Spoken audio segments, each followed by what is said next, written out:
अस्सलाम वालेकुम दोस्तों, तुसीं देख रहे हो हसीन पंजाब टीवी ते मैं तेरा मेज़बान अमीर हमजा। दोस्तों, सब तो पहले अपने चैनल हसीन पंजाब टीवी करो सबसक्राइब ते नाल लगे बैल दा बटन दबाओ ताकि साडी हर नई आने वाली वीडियो साडे वीरां तक आसानी नाल पहुंच सके और तुसीं ये वीडियो देखो सब तो पहले।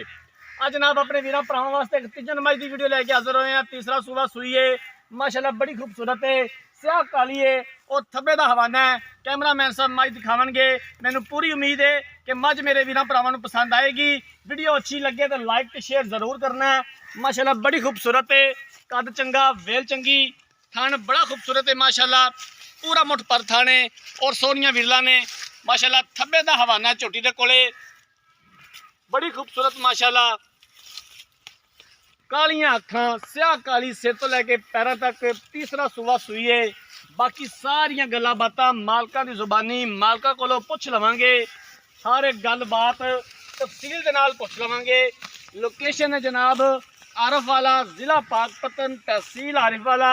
आरफ वाले तो 16 तो 17 किलोमीटर के फासले ते दरिया सतलुज के बिल्कुल नज़दीक ढारी ते जनाब झोटी खलोती है। भाई होरी अपने रकबे च बैठे ने, कोई पिंड नहीं, कोई शहर नहीं लगता। नीली बार के जानवर अपने वीरां भरावां नूं दिखाई देने, कोशिश करी दी है कि अच्छे तो अच्छा जानवर दिखा सकीए। बाकी लैने देने मुकद्दर ने माशाल्लाह, मुकम्मल हवाना कैमरे के सामने आ, वीरां के सामने आ। थन बड़ा कमाल है।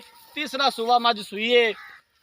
वीडियो एंड तक देखनी है मेरे वीरां भरावां ने। पीछे कट्टी है जी? हाँ जी कट्टी है जी। इधर करो इन्दा कट्टी का मूँह। 2-4 वाल मत्थे ते सफेद ने माशाल्लाह, बड़ी खूबसूरत है कट्टी। कैमरामैन साहब अच्छे तरीके से हवाना ते थन दिखा दिओ। दिखावन दे विच कोई कमी पेशी ना रहे। भाईजान तुसीं कट्टी छड्ड के एक बारी मझ नूं ना ये लम्मी ढोरो।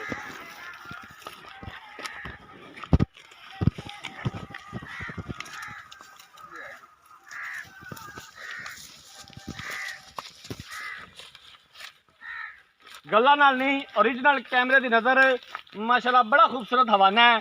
थब्बे का हवाना जनाब बड़ा कमाल है माशाल्लाह। और थान मोटा लग्या होया है, पूरा मुठ पर थान है, लाटू तरह थान लग्या होया है। कैमरामैन साहब तुसीं जानवर दिखाओ तो मैं मालका दे नाल गल्लां बातां कर लैना, पूरी डिटेल लै लैना। इनू छड्ड दिओ भाईजान, इधर आ जाओ, छड्ड दिओ बस, किधर नहीं जाती। सलाम वालेकुम जी। वालेकुम सलाम। भाईजान मझ जिहड़ी कैमरामैन साहब दिखा रहे हैं, हाँ जी, ये किनवा सूबा सूई है तो कदों सूई है? ये तीसरा सुबह जी। अच्छा, तो कदों सूई है? कदों सुई जी? हाँ जी, तीसरा दिन है अज सुई। तीसरा ही दिन ने, तीसरा सूबा सूई है। इस टाइम हाजिर मौके किन्ना इहदे कोले दुध है या बुड़ है? 16 किलो जी।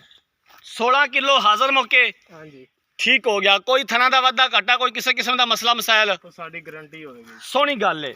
की इहदा मुੱਲ है मेरा वीर? किन्ने दे पैसे ने जिहड़े आपां लै लैणे ने? 3,25,000 इहदा फाइनल है जी। 3,25,000 रुपये का फाइनल है। हाँ जी, प्यार मोहब्बत करोगे, दीद प्यार करोगे, घरे आए दा वो करांगे जी। कर लोगे। ठीक हो गया जनाब। 3,25,000 रुपये की डिमांड की है। 16 किलो हाजिर मौके के कोले दुध मौजूद है। तीसरा दिन है अज झोटी सूई नूं, तीसरा ही सूबा सूई है।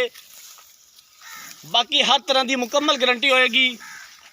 3,25,000 रुपये की डिमांड की है। प्यार मोहब्बत हो जाएगा और असीं इंशाअल्लाह ताला करवावांगे जिथों तक हो सकिया।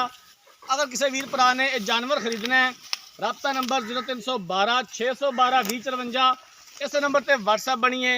अगर साड़ी अज वाली वीडियो पसंद आए, वीडियो को लाइक तो शेयर जरूर करना है। जिंदगी रही तो मिलांगे एक नई वीडियो के नाल। अपने मेज़बान अमीर हमजा ने दो इजाज़त। अल्लाह हाफिज़।